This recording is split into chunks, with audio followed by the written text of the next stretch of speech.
So I am here with Deepak Chopra. I'm very excited to talk about a course that we have created together that we've led a few times live that now we are finally taking online. And it's called Well-Being and the Soul of Leadership. So these are two very important topics that we're merging together very intentionally, because I think we all know that the world needs more conscious leaders.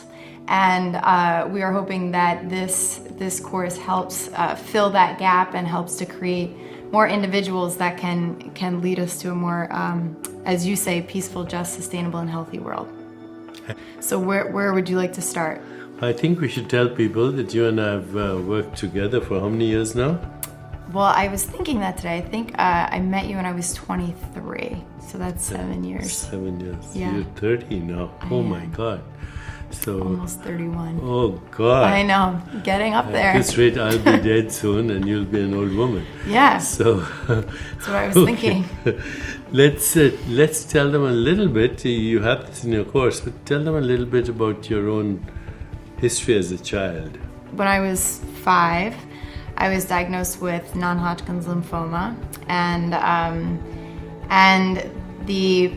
the experience that I had with that is, you know the story is that as a kid you don't remember that much of what happened to you, but it's more about the aftermath and everything that I realized, after going through that experience, that was probably even more impactful than the cancer itself. And that kind of gave you a lifelong obsession with well-being.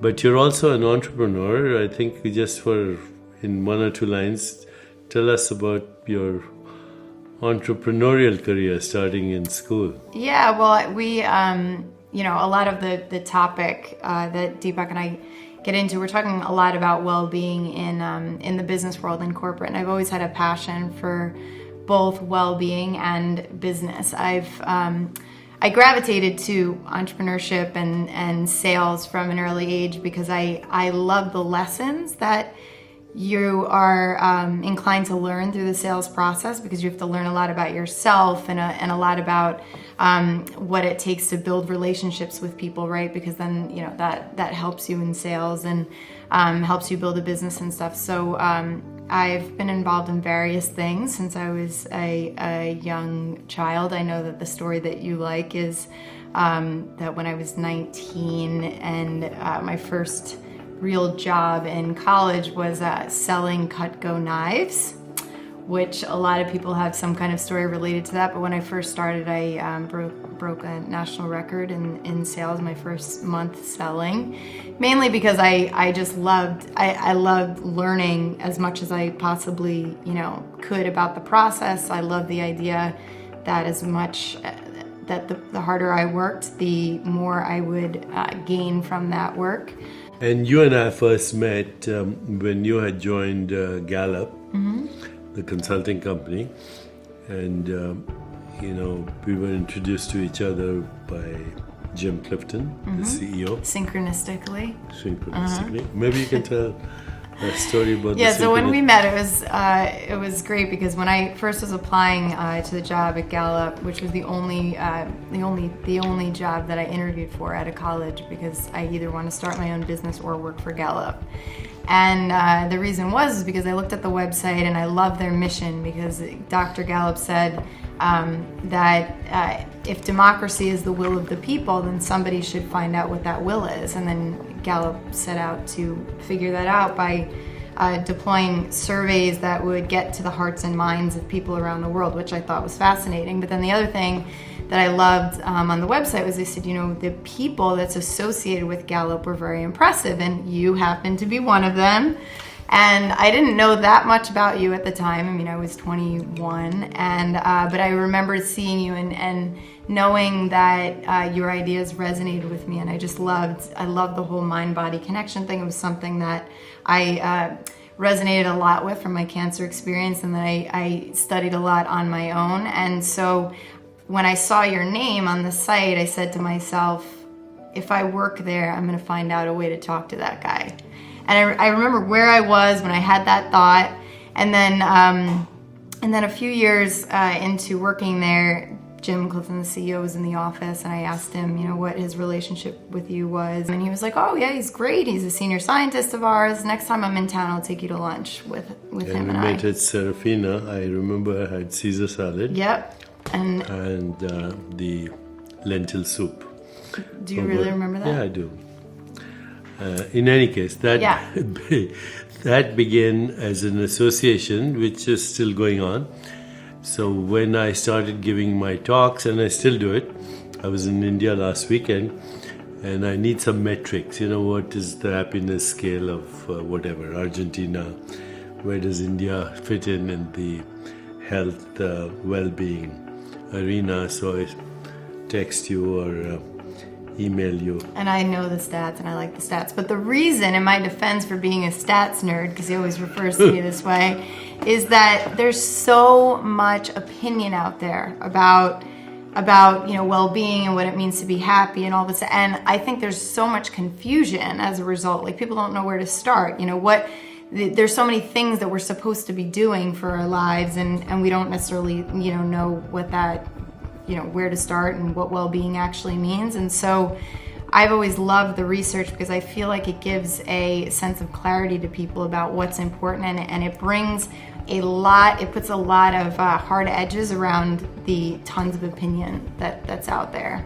Unless it's your opinion, and that one can trumps I agree. most of what's out there. How does then your interest in well-being, the stats, the metrics, the things you talk about in different areas of well-being, how does it impact leadership? Why is it important for leaders to know all this stuff that you have contributed to this course? Yeah, well, I think I've actually had almost as much of a passion for leadership as I have had for well-being. And when we say well-being, as we both know, we don't mean wellness. We mean everything about quality of life. So, you know, when I think about what it takes to really impact the world, I think about the small group of people, the leaders of countries, the leaders of large organizations that make big decisions on behalf of thousands of people. And if those individuals aren't grounded in who they are, if they're not doing things that are, you know, taking that time to be mindful, get in touch with their soul, or living their life, living a life of well-being, a life of purpose and fulfillment, then that is having an enormous ripple effect on many, many people. And so I kind of feel like the fastest way, or the most efficient way to create a shift in society, is to start shifting as many of the influential minds as we can. And that's what our course is really about and aims to do. Shift the influential minds so that other minds can be shifted through their influence. Right. And it doesn't exempt, you know, others. It's just the fact that, you know, I think that what you're exposed to a lot of what we would call more conscious leaders that are out there, and there's a big difference between how they're leading their organizations or you know, their cities or their governments compared to others who are not necessarily in that category. So I think the more that we can shift people towards the conscious leadership domain, the faster we'll see change. So Danielle, we've taught this course now for 7 years. Important places, to the general public, to MBA students, to senior level management. Now we're going online with this course and workshop. Mm-hmm. Who should be taking this course and why? I think it's ideally for senior level executives and managers. You know, anybody who is in charge of a group of people. I think ideally, you know, if we have CEOs taking this kind of course like that, I mean, that's great. I think if we can start to shift the minds of CEOs, that we can have a huge impact there. But it's for managers, it's for people who are leading work groups, and even I think in cities and governments, you know, I think those kinds of leaders, the concepts are still applicable to any type of leader. I know we've gravitated a little bit more towards organizations because an organization is confined, right? It's like a system for change, and people spend the majority of their life at work from a time standpoint. It's also the place where their identity is connected to their place of work, right? So if we start shifting organizations, that has the ability change people's lives faster because of that system. Do you see our program in that arena, Cities of Wellbeing? Yeah, I would love to see it there. I mean, I think there's tweaks that can be made to things that we're talking about that can make the content even more applicable to public officials and education and different worlds, but the core of what we're talking about is pretty consistent, I think, for all of those You talk environments. about drivers of change, which is part of our... The drivers of well-being. The drivers of well-being. Yeah. I talk about drivers of change and transformation, Oh, okay. Which actually was inspired by your drivers of well-being. Oh, you're welcome. Can you mention some of them? Sure. So we talk about so there's elements of well-being which we address, which is kind of like defines what well-being is. But then drivers are a set of levers or kind of like influencers of well-being. I'll give a few examples. So the space that we're in, right, or the environment that we exist in.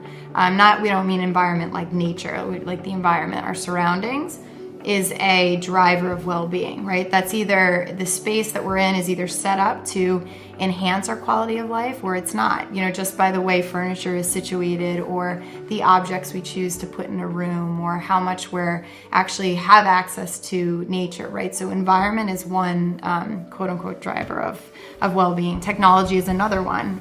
Technology can accelerate our well-being in a positive way, or as we know probably more often than not, it's sending our well-being in the reverse direction by taking away our ability to be connected authentically with people. But it can be a driver, it can be a positive force, but we have to make sure that we're grounded and centered enough to have the technology work for us and not the other way around. So it's another example of a driver of well-being, but there's 7 of them.